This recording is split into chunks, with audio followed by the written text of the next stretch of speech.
और जब मैं आपको सिद्धाश्रम की वर्णन की, चिंतन की, विचार की प्रक्रिया दे रहा हूं, और जब मैं कह रहा हूं कि एक क्षण है तुम्हारे पास इस पकड़ने को, इस क्षण के साथ जीवित रहने को, जीवन की धड़कन सुनने को, फिर आपके पास वृद्धावस्था नहीं आ सकती, फिर मृत्यु नहीं आ सकती, फिर मृत्यु आपको स्पर्श नहीं कर सकती। हम जीवन में मृत्यु और माम अमृतम गमय शब्द हमारे शास्त्रों में है। मृत्यु से अमृत्यु की ओर बढ़े, और मृत्यु से अमृत्यु की ओर बढ़ने की प्रक्रिया गुरु की उंगली पकड़ करके सीधा समझाने की प्रक्रिया है। उस उपनिषद के श्लोक में भी, जहां श्लोक में मृत्यु और माम अमृतम गमय समय आया है, शब्द आया है, उस शब्द का अर्थ भी यही है कि हम अपने जीवन काल में कुछ ऐसी प्रक्रिया, कुछ ऐसी साधना, कुछ ऐसा मंत्र जप, कुछ ऐसी क्रिया कर लें कि हम एक बार उस सिद्धाश्रम को अपने जीवन काल में देख लें, वहां के योगियों को, वहां के सन्यासियों को, सिद्ध योगा झील को, वहां के उत्सव को, वहां के कल्प वृक्ष को, और हमारे पूर्वजों को, वशिष्ठ को, विश्वामित्र को, कृष्ण को, और वहां के परम पूज्य गुरुदेव स्वामी सच्चिदानंद जी को हम अपनी आंखों से देख सकें।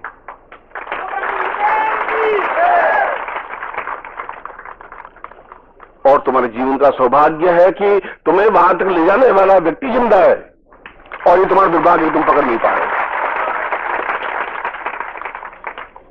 कई बार मन में बहुत छटपटाहट होती है कि ये कब समझ पाएंगे, ये कैसे समझ पाएंगे, कैसे मैं इनको समझाऊं, मैं अपने बारे में इनको कैसे बताऊंगा, क्या समझाऊंगा, कैसे इनको टॉन्च करूं, कैसे टॉन्चिंग करूं, कैसे इनको कहूं कि तुम जा सकते हो मेरे साथ सिद्धाश्रम, तुम देख सकते हो, तुम अनुभव कर सकते हो, तुम मेरे बाद भी दमखम के साथ विश्व को कह सकते हो कि सिद्धाश्रम होता है, ये मैंने देखा है, उन लोगों को ले जा सकते हो, ये परंपरा जिंदा रह सकती है, ज्ञान जिंदा रह सकता है, ये चेतना जिंदा रह सकती है।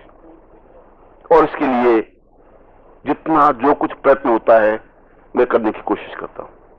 जीवन का प्रत्येक क्षण, जो क्षण मेरे आराम करने का टाइम होता है वह भी शिष्यों को समर्पित होता है, जो क्षण मेरे पत्नी के नाम और बेटों के नाम लिखा होता है वह भी शिष्यों के नाम ही समर्पित होता है। क्योंकि मैंने अपने प्रवचन के प्रारंभ में कहा कि शिष्य मेरी पूंजी है, यह मेरी संपत्ति है, आप मेरी संपत्ति है।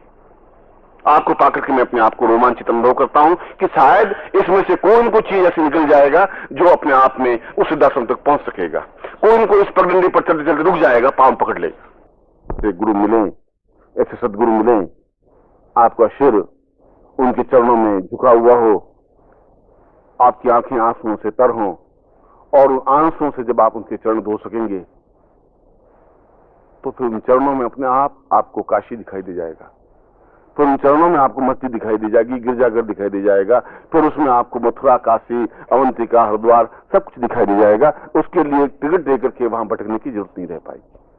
क्षण तो वैसा आएगा, क्षण वैसा आना चाहिए जहां आपका हृदय अपने आप में एक आंसुओं की छलछलाहट के रूप में समर्पित हो सके, विसर्जित हो सके, अपने आप को तुम फना कर सको, शिष्य बन सको, समर्पित हो सको।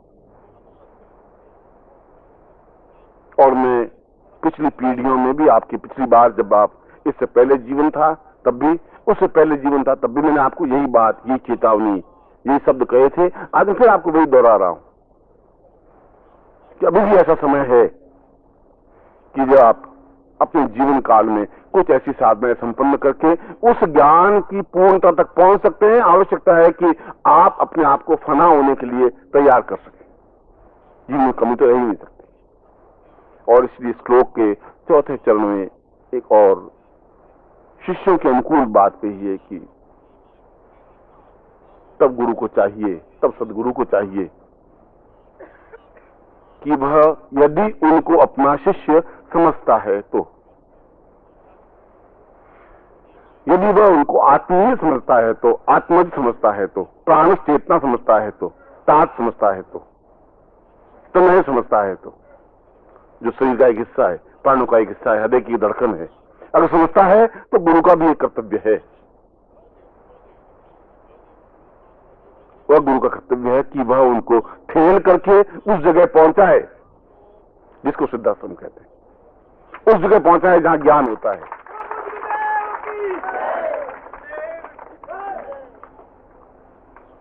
मगर तालाब में तो पानी बहुत स्वच्छ भरा हुआ है, और उस तालाब का पानी पीने से बहुत प्यास बुझती है।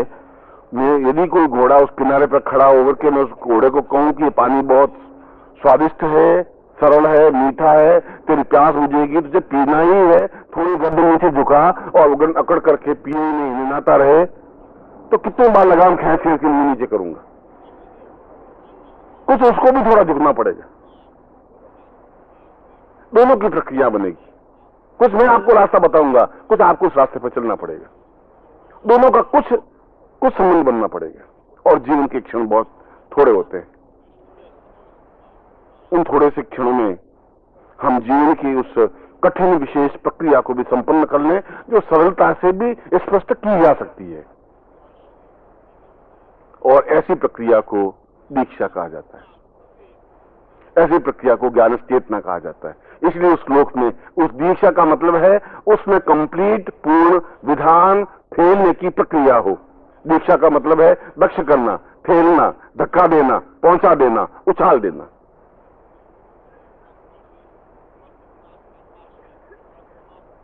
और मैं नवरात्रि के प्रारंभ में भी आपके मेरे बीच में एक एग्रीमेंट हुआ था, एक बातचीत हुई थी। मैंने ये कहा था कि मैं आपको बहुत कुछ देने की कोशिश और प्रक्रिया करूंगा। मैं इन पंक्तियों को मुझे पहले दिन कई हुई पंक्ति मुझे स्मरण है और इसीलिए कल जीवन की श्रेष्ठतम सर्वोच्च दीक्षा संस्कार जिसको सिद्धाश्रम सच्चिदानंद प्राप्ति दीक्षा संस्कार कहा जाता है वह मैं आपको देने का प्रयास करूंगा।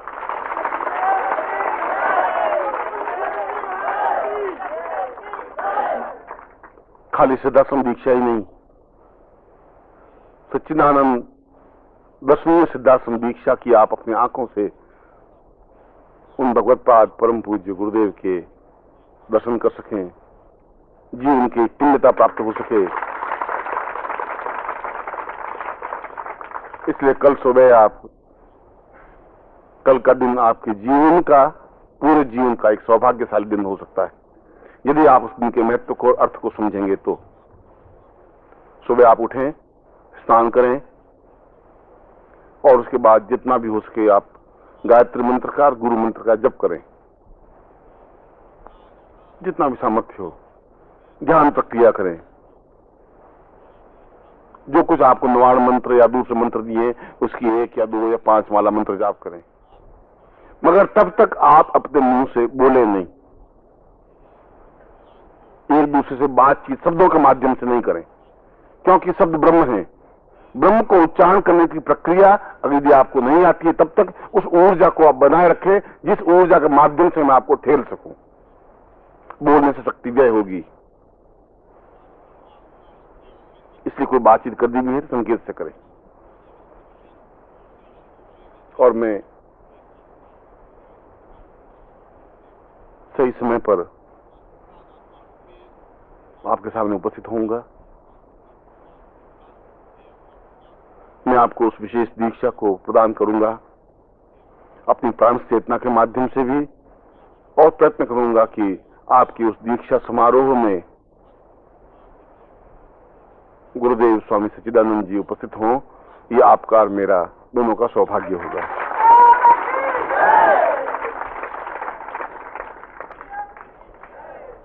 मैं एक बार कल के दिन के लिए, आप बीच में व्यतिक्रम नहीं करें, बैठो दाम। जीवन में भी और गृहस्थ जीवन में भी दीक्षा तो कई बार दी है, रोज देता हूं। दीक्षाओं का मतलब दक्ष करता हूं, कोशिश करता हूं कि मैं उनको अपनी ज्ञान चेतना, प्राण चेतना दे सकूं। मगर एक बार दीक्षा लिया हुआ व्यक्ति भी दूसरी बार दीक्षा ले सकता है। एक उपनिषद पढ़ा हुआ व्यक्ति दूसरा उपनिषद पढ़ लेता है, तीसरा पढ़ सकता है, चौथा उपनिषद पढ़ सकता है। 108 दीक्षाएं होती, मगर वैसी दीक्षा जिसमें हम एक बूंद उछले और समुद्र बन जाए, इतना रास्ता पार करने के लिए न मेरे पास समय है न आपके पास इतना समय है। कोशिश तो है। इसलिए मैंने कहा कि कल का दिन, जब मैंने आज तक इस दीक्षा को दी नहीं, आप कई बार यहां नवरात्रि शिविर में और जन्मदिन समारोह में और शिविरों में आए हैं, मैंने इस दीक्षा को नहीं दिया, क्योंकि यह दीक्षा अपने आप में एक अत्यंत स्वर्णमयी दीक्षा है, श्रेष्ठतम दीक्षा है। कल मैं अपने पूरे सामर्थ्य के साथ, तपस्यांश के साथ मैं आप प्रत्येक को यह दीक्षा प्रदान करूंगा। ऐसा ही मैं आपको हृदय से आशीर्वाद देता हूं।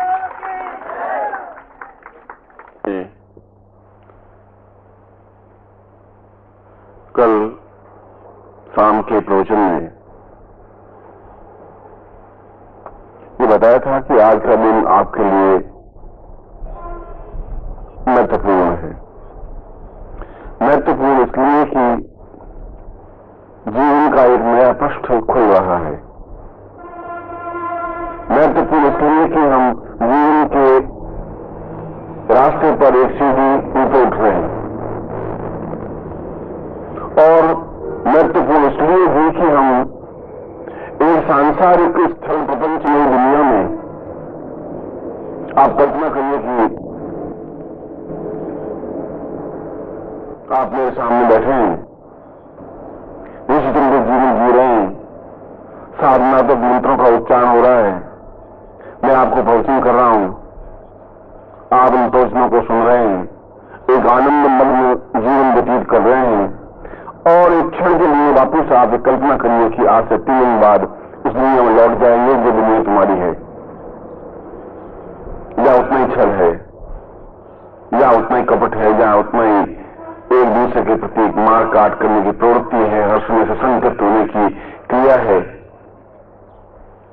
इसलिए मैं कह रहा हूं कि यह दिन, यह क्षण आपके लिए महत्वपूर्ण है।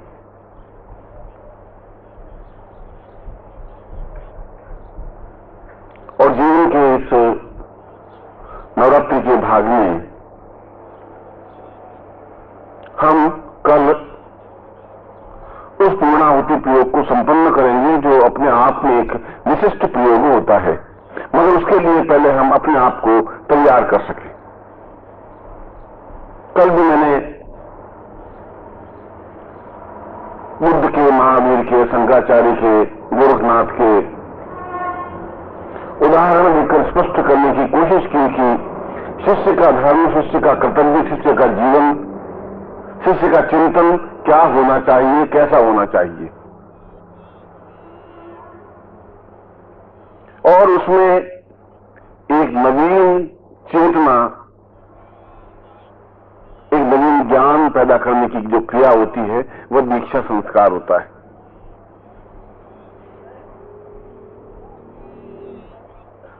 और आज का दीक्षा संस्कार तो अपने आप में एक विशिष्ट दीक्षा संस्कार है। यह अलग बात है कि आप इन क्षणों को कितना मूल्य आंक सकें। यह कोई जरूरी नहीं है कि मैं आपको इस बात के लिए बाध्य और प्रेरित करूं कि आप इसका मूल्य आंकें ही। आपकी जितना स्तर होगा, जितनी आपकी बुद्धि होगी, जितनी आपका विचार होगा, आप उसी ढंग से सोचेंगे।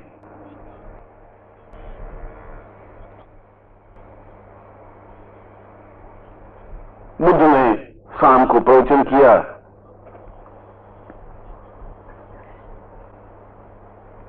और प्रवचन के अंत में कहा कि मेरे प्रवचन का सार यह है कि आप प्रयत्न करें, आप जाकर के अपना कार्य करें, आपको जरूर ही सफलता मिलेगी। उस प्रवचन सुनने में एक बनिया था। बनिया ने सुना और उसने सोचा कि ठीक है, उस आदमी के पैसे हड़प करके भागने की थी। बुद्ध ने कहा था कि बिल्कुल सही समय है, लेकर के भाग जाने का समय आ गया है। एक लड़की किसी से प्रेम करती थी, उसने कहा था कि बुद्ध ने कहा कि बिल्कुल सही समय तुम्हें कार्य सफलता मिलेगी।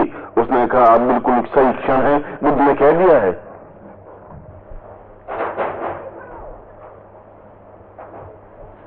और वह अपने प्रेमी को लेकर के भाग गई। एक वेश्या ने भी सुना प्रवचन को और कहा, बुद्ध ने कहा आज तुम जाते ही ग्राहक मिल जाएगा, तुम्हें कार्य सफल हो जाएगा, तुम जाओ अपना कार्य करो। जब बुद्ध ने कह दिया कि चिंता की बात ही नहीं है, और उन्होंने जाकर के उसे गया और उसको ग्राहक मिल गया। ये तो तुम्हारे सोचने स्तर की बात है। बुद्ध ने किसी तीनों को अलग अलग कोई बात नहीं कही थी। उनका तो एक कार्य था कि तुम अपने जीवन पथ पर आगे बढ़ सको। इसलिए मैंने कहा कि मैं जो आपको दीक्षा देने जा रहा हूं, इसका मूल्य और महत्व आप आज की पीढ़ी नहीं आंक सकेगी। जो मैंने प्रवचन दिए, जो मैंने ज्ञान दिया है, जो मैंने चिंतन दिया है, उसका भी मूल्यांकन आप नहीं कर सकोगे। आप में मूल्यांकन करने की क्षमता नहीं है, आप एहसास कर भी नहीं सकोगे। मैं ऐसा कह करके आपके मूल्य को कम नहीं कर रहा हूं, आपके महत्व को भी कम नहीं कर रहा हूं, मगर मैं उस ज्ञान की गरिमा को भी समझ रहा हूं, मैं आपके स्तर को भी समझ रहा हूं।